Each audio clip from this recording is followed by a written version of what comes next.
ꯑꯍꯥꯟꯕꯃꯛꯇꯗ ꯃꯌꯥꯝꯕꯨ ꯇꯔꯥꯝ ꯅꯣꯛꯆꯕꯒ ꯂꯣꯏꯅꯅ ꯀꯦꯔꯣꯂꯤꯅꯥ ꯈꯥꯏꯗꯦꯝꯅ ꯏꯀꯣꯛꯅꯣꯅ ꯈꯨꯔꯨꯝꯖꯔꯤ꯫ ꯉꯁꯤꯁꯨ ꯃꯍꯧꯁꯥꯒꯨꯝꯅ ꯅꯨꯡꯉꯥꯏꯔꯕ ꯐꯨꯡꯒꯥ ꯋꯥꯔꯤ ꯑꯃ ꯃꯤꯌꯥꯝꯒꯤꯗꯃꯛꯇ ꯄꯨꯗꯨꯅ ꯂꯥꯛꯆꯔꯤ꯫ ꯋꯥꯔꯤ ꯑꯁꯤꯒꯤ ꯃꯃꯤꯡꯅ ꯆꯥꯎꯕ ꯍꯦꯟꯗꯕ ꯂꯥꯟꯃꯤ꯫ ꯋꯥꯔꯤ ꯑꯁꯤꯕꯨ ꯏꯕꯤꯔꯛꯄꯅ ꯖꯨꯖꯨ꯫ ꯍꯧꯖꯤꯛ ꯋꯥꯔꯤ ꯑꯁꯤ ꯍꯧꯖꯔꯛꯂꯒꯦ, ꯃꯌꯥꯝ ꯄꯨꯟꯅ ꯇꯥꯃꯤꯟꯅꯔꯁꯤ꯫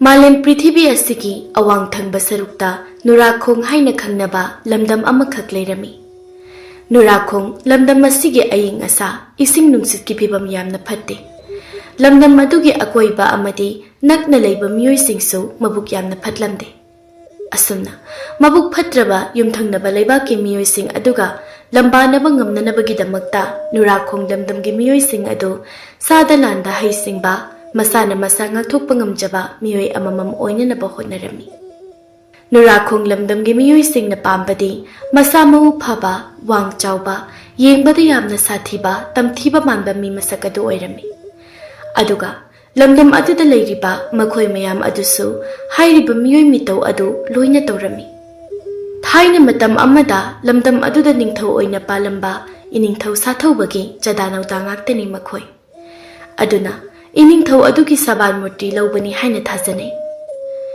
ꯅꯨꯔꯥꯈꯣꯡ ꯂꯝꯗꯝ ꯑꯗꯨꯗ ꯄꯥꯈꯪ ꯃꯆꯥ ꯑꯃꯈꯛꯁꯨ ꯂꯩꯔꯝꯃꯤ꯫ ꯃꯍꯥꯛꯀꯤ ꯃꯃꯤꯡꯅ ꯂꯩꯁꯥꯡꯉꯝꯕ ꯍꯥꯏꯅ ꯀꯧꯔꯝꯃꯤ꯫ ꯂꯩꯁꯥꯡꯉꯝꯕꯒꯤ ꯑꯄꯣꯛꯄ ꯃꯃꯥ ꯃꯄꯥ ꯑꯅꯤꯃꯛ ꯃꯥꯅ ꯄꯨꯀꯛ ꯆꯥꯎꯔꯛꯄ ꯑꯗꯨꯋꯥꯏꯗ ꯃꯁꯥꯒꯤ ꯑꯅꯥꯕ ꯑꯃꯗꯒꯤ ꯂꯩꯈꯤꯗ꯭ꯔꯦ꯫ ꯃꯇꯝ ꯑꯗꯨꯗꯒꯤ ꯍꯧꯅ ꯂꯩꯁꯥꯡꯉꯝꯕ ꯑꯗꯨ ꯅꯨꯔꯥꯈꯣꯡ ꯂꯝꯗꯝꯒꯤ ꯆꯥꯎꯔꯕ ꯍꯤꯗꯦꯟꯄꯥꯠ ꯑꯗꯨꯒꯤ ꯃꯄꯥꯜꯗ ꯉꯥ ꯐꯥꯗꯨꯅ, ꯍꯤ ꯍꯣꯟꯗꯨꯅ ꯁꯦꯜ ꯇꯥꯜꯂꯒ ꯍꯤꯡꯂꯝꯃꯤ꯫ ꯃꯥꯅ ꯄꯨꯀꯛ ꯆꯥꯎꯔꯛꯄ ꯑꯗꯨꯗꯒꯤ ꯍꯧꯅ ꯍꯧꯖꯤꯛ ꯄꯥꯈꯪ ꯐꯥꯔꯕ ꯑꯁꯤ ꯐꯥꯎꯕ ꯂꯩꯁꯥꯡꯉꯝꯕꯗꯤ ꯆꯥꯎꯕ ꯁꯨꯡꯍꯦꯟ ꯍꯦꯜꯂꯝꯗꯦ꯫ ꯆꯥꯎꯕ ꯍꯦꯟꯗ꯭ꯔꯕꯁꯨ ꯃꯥꯒꯤ ꯃꯥꯏꯊꯣꯡꯒꯤ ꯁꯛꯐꯝ ꯑꯗꯨꯗꯤ ꯄꯨꯔꯥ ꯑꯍꯜ ꯑꯃꯒꯤ ꯃꯁꯛ ꯄꯥꯜꯂꯤ꯫ ꯌꯦꯡꯕꯗ ꯅꯣꯛꯅꯤꯡꯕ ꯐꯥꯎꯕ ꯃꯥꯒꯤ ꯃꯁꯛ ꯑꯃꯗꯤ ꯐꯤꯚꯝ ꯃꯨꯔꯇꯤ ꯑꯗꯨꯗ ꯅꯨꯔꯥꯈꯣꯡ ꯂꯝꯗꯝꯒꯤ ꯃꯤꯌꯥꯝꯅ ꯃꯥꯕꯨ ꯎꯕꯗ ꯍꯦꯛ ꯍꯦꯛ ꯂꯛꯅꯔꯝꯃꯤ꯫ "ꯂꯩꯁꯥꯡꯉꯝꯕ, ꯅꯪꯁꯦ ꯆꯍꯤ ꯁꯨꯝ ꯌꯥꯝꯂꯤꯈꯩ ꯄꯤꯛꯄꯁꯨ ꯍꯦꯟꯖꯜꯂꯤꯅꯦ꯫ ꯐꯤꯚꯝ ꯃꯨꯔꯇꯤꯗ ꯄꯤꯛꯆꯔꯕꯁꯨ ꯃꯥꯏꯊꯣꯡꯗꯗꯤ ꯍꯟꯅꯨꯔꯦꯗ꯫ ꯅꯨꯔꯥꯈꯣꯡ ꯂꯝꯗꯝꯒꯤ ꯃꯤꯁꯤꯡꯗꯤ ꯏꯅꯤꯡꯊꯧ ꯁꯥꯊꯧꯕꯒꯤ ꯆꯥꯗꯥ ꯅꯧꯗꯥ ꯉꯥꯛꯇ ꯑꯣꯏꯕꯅꯤꯅ ꯋꯥꯡ ꯆꯥꯎꯏ, ꯁꯑꯣꯡ ꯁꯥꯗꯥ ꯐꯖꯩ꯫ ꯑꯗꯨꯒ ꯅꯪꯅ ꯀꯃꯥꯏꯅ ꯇꯧꯔꯤꯅꯣꯕ ꯆꯥꯎꯕ ꯍꯦꯟꯗ꯭ꯔꯤꯕ ꯑꯗꯨꯕꯨ, ꯍꯥ?"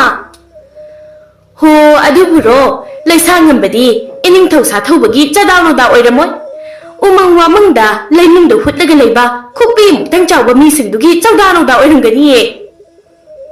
ꯑꯁꯨꯝꯅ ꯃꯌꯥꯝꯅ ꯃꯉꯣꯟꯗ ꯂꯛꯅꯕꯤꯕ, ꯀꯔꯦꯝ ꯀꯊꯥꯏꯅꯕ ꯇꯧꯕꯤꯕ ꯑꯗꯨꯗ ꯂꯩꯁꯥꯡꯉꯝꯕ ꯌꯥꯝꯅ ꯅꯨꯡꯉꯥꯏꯖꯔꯝꯗꯦ꯫ ꯑꯗꯨꯕꯨ ꯀꯔꯤꯁꯨ ꯈꯟꯗꯕ ꯁꯥꯗꯨꯅ ꯃꯥꯏꯊꯣꯡꯗ ꯅꯣꯛꯐꯦꯠ ꯇꯧꯅ ꯂꯩꯔꯝꯃꯤ꯫ ꯅꯨꯔꯥꯈꯣꯡ ꯂꯝꯗꯝꯒꯤ ꯆꯠꯅꯕꯤ ꯑꯃ ꯑꯣꯏꯅ ꯅꯤꯡꯊꯧꯒꯤ ꯍꯩꯁꯤꯡꯂꯕ ꯂꯥꯟꯃꯤꯁꯤꯡꯅ ꯂꯝꯗꯝ ꯑꯗꯨꯒꯤ ꯏꯟꯈꯠꯂꯛꯂꯤꯕ ꯅꯍꯥꯁꯤꯡꯕꯨ ꯂꯥꯟꯒꯤ ꯃꯍꯩ ꯇꯝꯍꯜꯂꯝꯃꯤ꯫ ꯃꯈꯣꯏ ꯃꯈꯣꯏꯒ ꯆꯥꯟꯅꯕ ꯈꯨꯠꯁꯨ ꯈꯨꯠꯂꯥꯏ ꯄꯥꯏꯗꯨꯅ ꯅꯨꯡꯇꯤ ꯅꯨꯃꯤꯠ ꯈꯨꯗꯤꯡꯒꯤ ꯂꯥꯟꯒꯤ ꯂꯥꯂꯣꯡ ꯍꯩꯍꯜꯂꯤ꯫ ꯂꯥꯟꯒꯤ ꯃꯍꯩ ꯃꯁꯤꯡ ꯇꯝꯂꯤꯕ ꯅꯍꯥꯁꯤꯡꯗꯨꯒꯤ ꯃꯔꯛꯇ ꯂꯩꯁꯥꯡꯉꯝꯕꯁꯨ ꯌꯥꯎꯔꯤ꯫ ꯃꯥꯅ ꯄꯨꯀꯛ ꯆꯥꯎꯔꯛꯄꯗꯒꯤ ꯇꯝꯂꯛꯄ ꯑꯗꯨꯅ ꯍꯧꯖꯤꯛ ꯐꯥꯎꯕ ꯇꯝꯂꯤ꯫ ꯃꯥꯒ ꯇꯝꯃ ꯍꯧꯃꯤꯟꯅꯔꯛꯄ ꯃꯤꯑꯣꯏꯁꯤꯡ ꯑꯗꯨꯗꯤ ꯆꯥꯎꯔꯕ ꯈꯨꯠꯂꯥꯏ ꯄꯥꯏꯈ꯭ꯔꯦ꯫ ꯑꯗꯨꯕꯨ ꯃꯥꯗꯤ ꯄꯤꯛꯄꯅꯤꯅ ꯃꯥꯒ ꯋꯥꯡꯕ ꯃꯥꯟꯅꯕ ꯊꯥꯡꯁꯥꯡ ꯑꯃ ꯄꯥꯏꯗꯨꯅ ꯍꯧꯖꯤꯛ ꯐꯥꯎꯕ ꯇꯝꯂꯤ꯫ ꯂꯩꯁꯥꯡꯉꯝꯕ ꯃꯄꯨꯛꯅꯤꯡꯗ ꯑꯁꯨꯝꯅ ꯈꯜꯂꯤ, "ꯀꯔꯤꯅꯣ ꯑꯩꯒꯤ ꯂꯥꯏꯕꯛ ꯑꯁꯤꯕꯨ?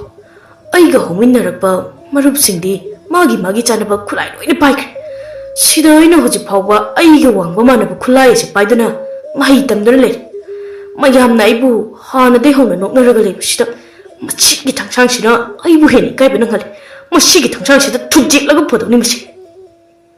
ꯑꯁꯨꯝꯅ ꯑꯇꯩ ꯑꯇꯩꯗꯗꯤ ꯇꯥꯏꯅꯕ ꯉꯝꯗ꯭ꯔꯒ ꯊꯥꯡꯁꯥꯡ ꯑꯗꯨꯗ ꯇꯥꯏꯅꯔꯝꯃꯤ꯫ ꯑꯗꯨꯕꯨ ꯂꯩꯁꯥꯡꯉꯝꯕ ꯃꯥꯒꯤ ꯃꯪꯂꯥꯟ ꯑꯃꯈꯛ ꯂꯩꯖꯩ꯫ ꯅꯨꯔꯥꯈꯣꯡ ꯂꯝꯗꯝ ꯑꯁꯤꯒꯤ ꯃꯇꯤꯛ ꯃꯊꯧꯅꯥ ꯂꯩꯕ ꯂꯥꯟꯃꯤ ꯑꯃ ꯑꯣꯏꯕ ꯍꯥꯏꯕꯁꯤ ꯃꯥꯒꯤ ꯂꯦꯡꯗ꯭ꯔꯕ ꯄꯥꯟꯗꯝꯅꯤ꯫ ꯍꯌꯦꯡꯒꯤ ꯇꯨꯡꯗ ꯂꯥꯛꯀꯗꯧꯕ ꯃꯤꯑꯣꯏꯁꯤꯡꯅ ꯂꯤꯁꯥꯡ ꯁꯤꯠꯅ ꯁꯛꯅ ꯁꯣꯟꯅ ꯍꯧꯕ, ꯌꯦꯛꯅꯕꯅ ꯃꯥꯕꯨ ꯎꯕꯗ ꯊꯛ ꯊꯛ ꯅꯤꯛꯄ ꯃꯈꯩ ꯀꯤꯅꯕ ꯑꯗꯨꯅꯤ ꯃꯥꯅ ꯄꯥꯝꯖꯕ꯫ ꯃꯥꯒꯤ ꯑꯄꯥꯝꯕ ꯑꯗꯨ ꯐꯪꯅꯕꯒꯤꯗꯃꯛꯇ ꯂꯩꯁꯥꯡꯉꯝꯕ ꯍꯣꯠꯅꯕ ꯂꯦꯞꯂꯝꯗꯦ꯫ ꯑꯌꯨꯛ ꯅꯨꯡꯊꯤꯜ ꯑꯍꯤꯡ ꯍꯥꯏꯕ ꯑꯃ ꯈꯥꯛꯇꯅ ꯃꯥ ꯂꯥꯟꯒꯤ ꯃꯍꯩ ꯃꯁꯥ ꯃꯊꯣꯝꯇ ꯇꯝꯖꯔꯝꯃꯤ꯫ ꯑꯗꯨꯕꯨ ꯃꯥꯅ ꯐꯅ ꯍꯣꯠꯅꯔꯕꯁꯨ ꯃꯥꯒ ꯂꯣꯏꯅꯔꯤꯕ ꯃꯤꯑꯣꯏꯁꯤꯡ ꯑꯃꯗꯤ ꯃꯈꯣꯏꯕꯨ ꯇꯥꯛꯄꯤ ꯇꯝꯕꯤꯔꯤꯕ ꯂꯥꯟꯃꯤ ꯑꯣꯖꯥꯁꯤꯡꯗꯨꯅꯗꯤ ꯃꯥꯕꯨ ꯃꯁꯤꯡ ꯊꯥꯕꯤꯗꯦ꯫ ꯅꯣꯡꯃ ꯅꯨꯃꯤꯠ ꯑꯃꯗꯤ ꯂꯩꯁꯥꯡꯉꯝꯕꯅ ꯃꯇꯣꯝꯇ ꯂꯥꯟꯒꯤ ꯃꯍꯩ ꯑꯣꯔꯥꯏꯔꯤꯉꯩꯗ ꯃꯈꯣꯏꯒ ꯃꯍꯩ ꯇꯝꯃꯤꯟꯅꯕ ꯅꯨꯄꯥ ꯑꯃꯈꯛ ꯃꯥꯒꯤ ꯃꯅꯥꯛꯇ ꯆꯪꯁꯤꯜꯂꯛꯇꯨꯅ ꯁꯨꯝꯅ ꯍꯥꯏꯔꯝꯃꯤ. ꯏꯕꯨꯡꯉꯣ ꯂꯩꯁꯥꯡꯉꯝꯕ, ꯅꯪꯅ ꯇꯧꯔꯤꯕ ꯑꯗꯨꯕꯨ ꯋꯥꯗ꯭ꯔꯕ?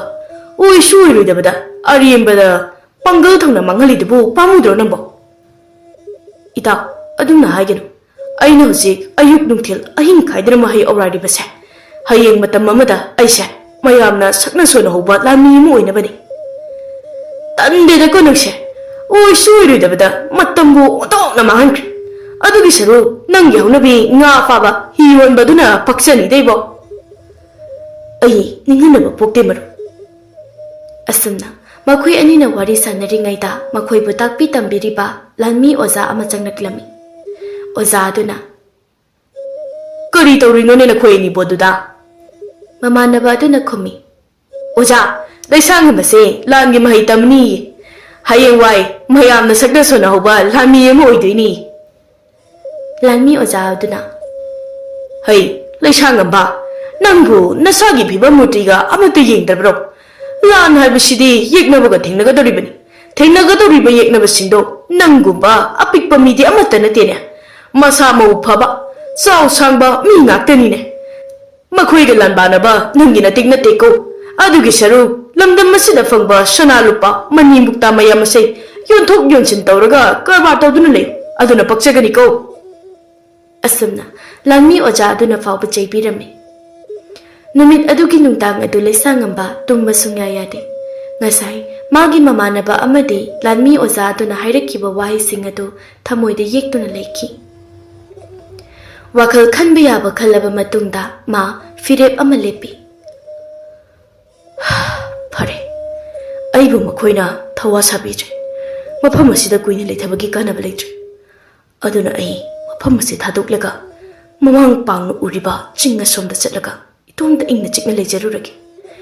ꯃꯐꯝ ꯑꯗꯨꯗ ꯑꯩ ꯏꯁꯥ ꯏꯇꯣꯝꯇ ꯂꯥꯟꯒꯤ ꯃꯍꯩ ꯇꯝꯂꯨꯔꯒꯦ. ꯂꯩꯁꯥꯡꯉꯝꯕ ꯑꯩꯍꯥꯛꯁꯦ ꯍꯥꯏꯈꯤꯕ ꯋꯥ ꯉꯥꯛꯄ, ꯏꯁꯥꯒꯤ ꯄꯥꯟꯗꯝ ꯐꯪꯗꯅ ꯇꯣꯛꯇꯕ ꯃꯤꯁꯛ ꯑꯃꯅꯤ ꯍꯥꯏꯕꯗꯣ ꯃꯌꯥꯝꯗ ꯎꯠꯂꯒꯦ.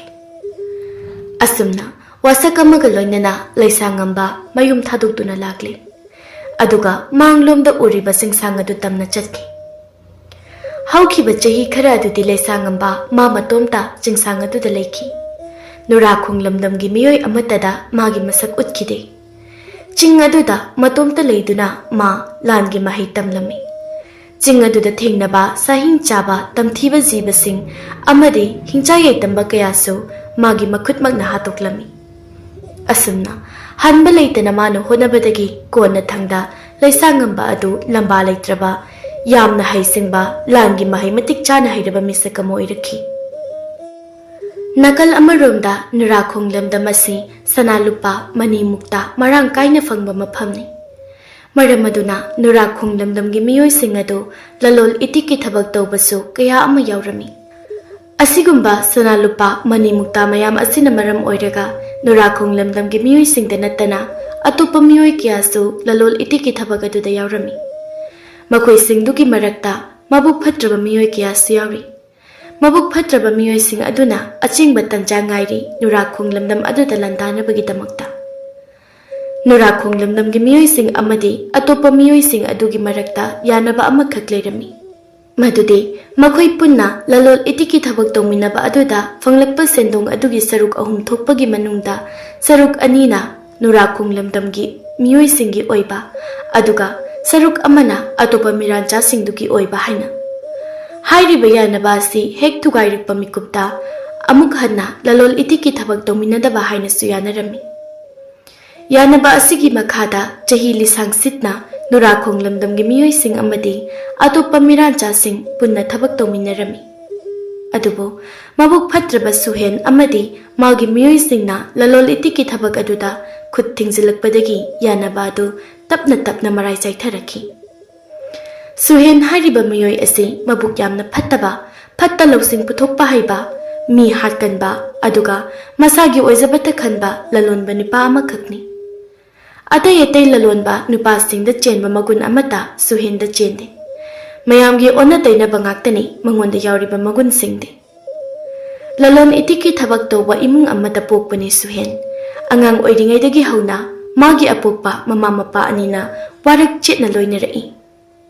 नीति नियम कयागी मखादा माबु योगलई सुहेन मपुंग मरई फारबा मिसकम ओइरकपा मतम अद्वाइदगिदी सुहेन हाइरिबा मियोय असि ललोल इतिकी थबक तोबो मियोय सिंगना ख्वाइदगी किनबा इकाई खुमनबा मियोय अमा ओइरखि सुहेन की चाउरबा मंगलान अमखक लई मागी अनिंगबा अपांबा पांदम मदु फंगननबा होनबदा अकीबा करिसु लेते मागी लंबीदे येलई हाइबगिदमक्ता सुहेनना मागी मपागी हेक पोकमिनबा मयामबा दो हातोकलमी मदुगी मतुंग मपन थव अदुगी हाना ललोन इतिकी पोचैसिंग मागी लोइना ओइखि अमदि ललोनबगी थबक अदुसु माना नमदुना मुनखि मतम अदुदगी हौना सुहेनना मफम अदुगी ललोनबसिंगी ख्वाइदगी मकुक ओइखि माना ललोनबसिंगी ख्वाइदगी मकुक ओइबा मतम अदुदगी हौननी मिराजासिंग अमदि नुराखोंग लमदमगी मियोइसिंग यानखिबा वाफम अदु थुगाइदुना माना तौनिंगबता तौरखिबासि सुहेनना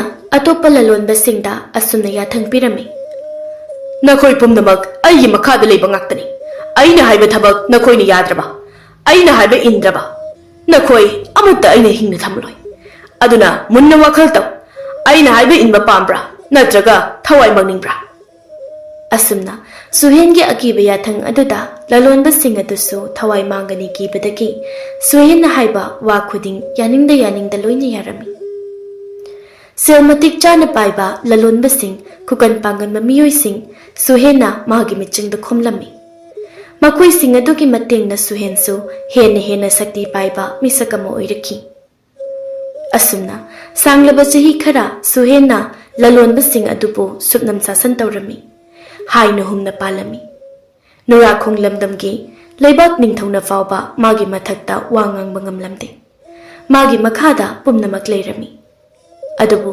मतमगी मतुंग इन्ना नुराखोंग लमदमगी मियोइसिंग साउनिंगबा अमदि खोरांग खोक्साउनबा पुक्लमी लेबाक निंगथौने हाइदना तौरिसे पुरा मिक्की थिने माना अखोइबु सुहेनगी मखुतगी कनबिगद्रा हारगा मानो ओइना सुहेनगी खुंगादा लेरेने अमना अमु मपी मपा ओइबा माना अखोइगिदमक्ति लेपिरबदि अखोइनसु मागी मतुंग इन्नुना सुहेनगी मायक्ता लेप याइना अदो लेपकदबा मान लेपत्रबनिना अखोइ करिदि उपाय ले अतोप्पा लुसिंगबा अमा थोरक्पा ngaइबा ताबनिने असुमना लेबाक मियाम अदो तक्सी सोंदुना खंगलमी लेसांगंबना चिंसांग अदुदा मतुमता लानगी माहै तमदुना लेरिङै सुहेनना नुराखोंग लमदमगी निंगथौदा सिंगनरखि असुकुइबा मतम असि सुहेनगी मखादा लेरक्लबा निंगथौ अदुसु हंदक्ति सुहेनदा असाउबा खरा फुदोक्लमी असुमना निंगथौ अमदि सुहेन मखोय अनि यानरक्तबदगी लानफम अमा सुकनबा तारमी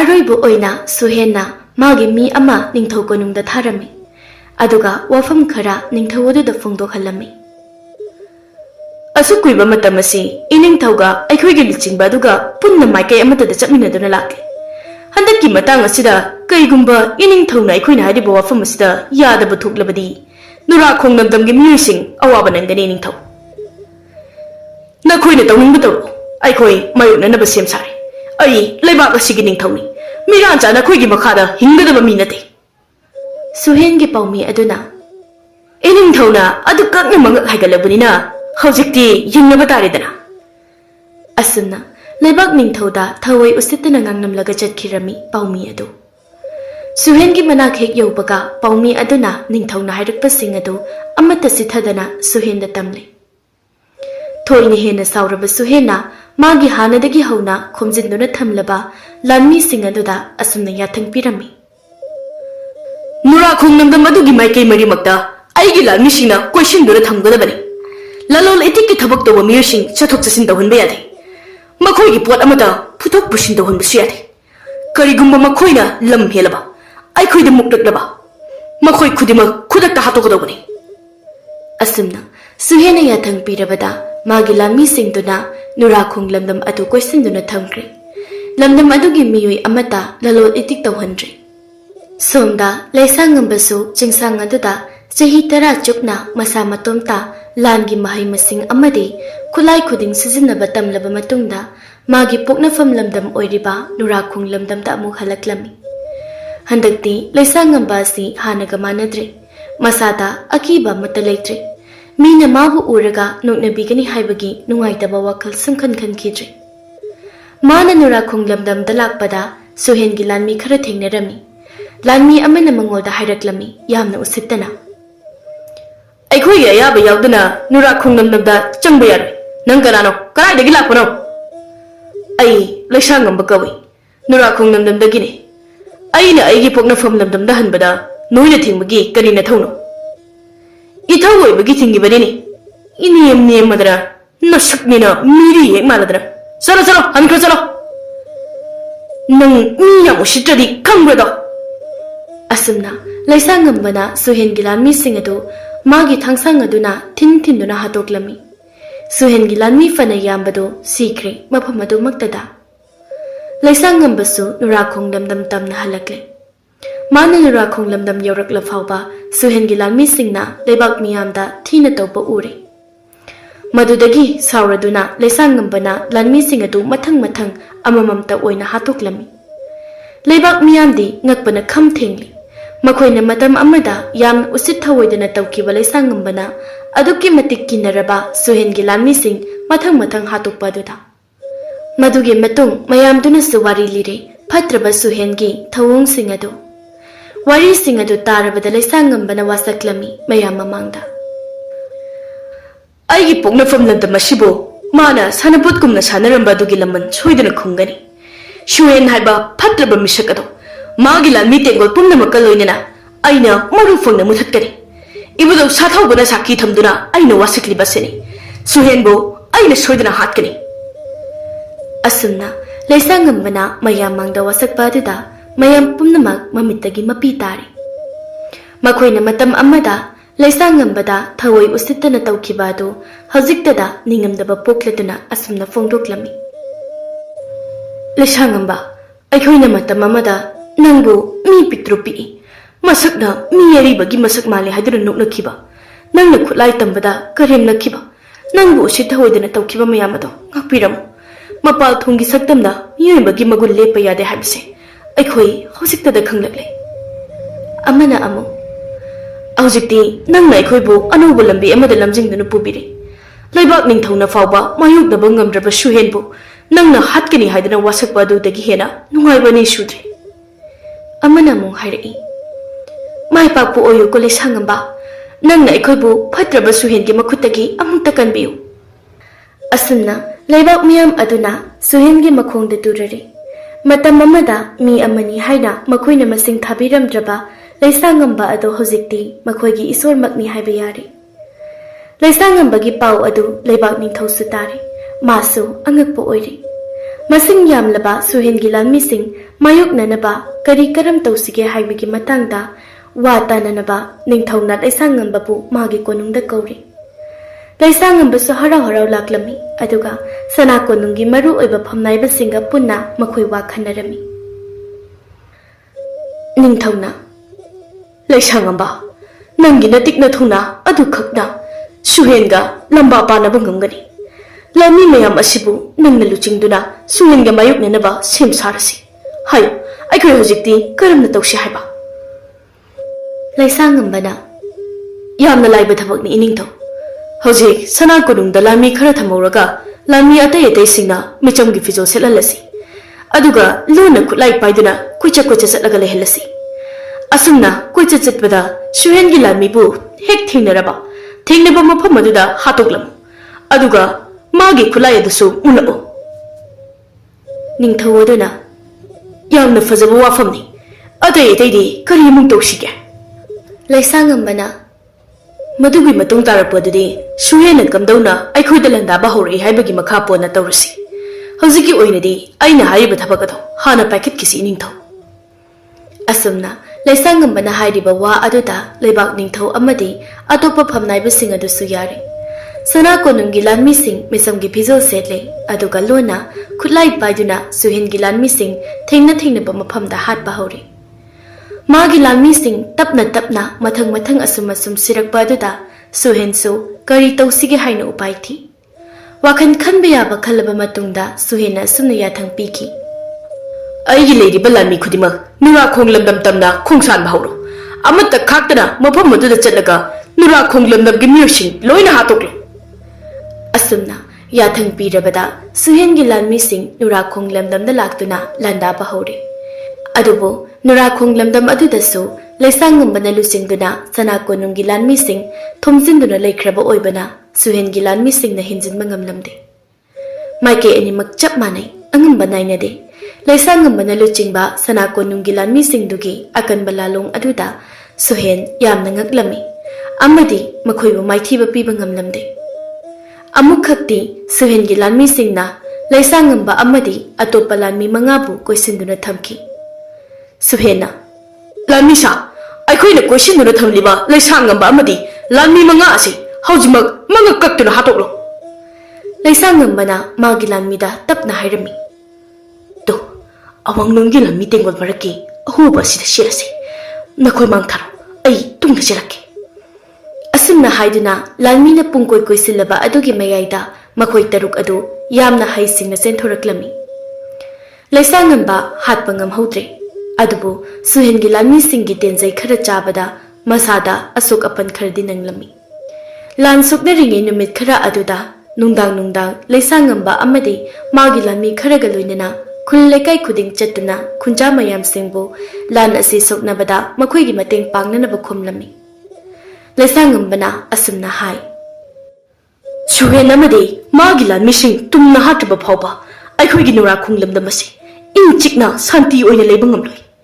Aikoi punna lingjel manaduna Suhen bu athuba matamda maithiba pidrabadi mana oina aikoi bu amamam to oina yotkigani. Minungsi leitaba Suheni ma masamaki mapan thau hatuna mapan thau adugi lan thummin mangamba misakni. Aikoi na athuba matamda mabu maithiba pidrabadi mana aikoi gi lan thum amadi Nurakong lamdam asibu soidana munkigani. Aduna aikoi khunja mayam aigi itung induna Suhengi mathakta lan horibasida mateng pambiro. Asumna Laisangambana hairiba aduda yaraduna Nurakong lamdamgi khunja pumnamak Laisangambagi Lanmee oikre. Laisangambagi Lanmee singna nongmagi tapna masing asum hinkalakpa aduda Suhen wakal thade kamdona Laisangambabu maithiba pigani haina. Wafam adugi matangda Suhen amadi magi maru oiba Lanmee singna kupna khanarami. Lanmee amakhakna asumna hairaklami. Lusingba ngasidi lucingbagi mafamda aigi wahai khara thamjage. Aina haijagadoriba ase aina simjin sajinduna panghaida haijinbadi nate. Aigi idau aduna masu aingonda wari oina lirambani. Lucingbana suhena khangbiriba duri. Aigi idau adu thaina matam amada lamdam masibu koliba lainingthau sayonbagi laisangda thogal phangduna leiramba miyoini. Hayo kari wafamno. Nurakong lamdamgi makha thangna leiriba ikoi pat adugi luraba luknungda yaibi kauba sanagi nung amakhak luktuna lei hai. Nungado thaina matam amada lainingthau sayonbana thadakibani hai. Nung adugi haktaktagi Nurakong lamdamgi miyoi kaya awa ana takiba maramna nungado thadakibani hai. Achamba nung nate nung adugi mapu oirabadi misakado omoroigani siba nairoi. Aduga mongoda hiram amatada awatpa leiroi hai. Aduna luchingmana nungado ikoi pat adugi luraba luungdagi khunduna nung adugi mapu oirabadi Laisangambabu irai laina maithiba piba ngamgani. Oh aduk magul leiba nung ama ikoi pat adugi luraba luungda lotuna leiba. Nungado aigi oidaba yade. Aina male masigi mapu oidaba yade. Phare adudi khamnuna nung adu aigi oiba phangani. Atopa Lanmee amana amok hairaklami.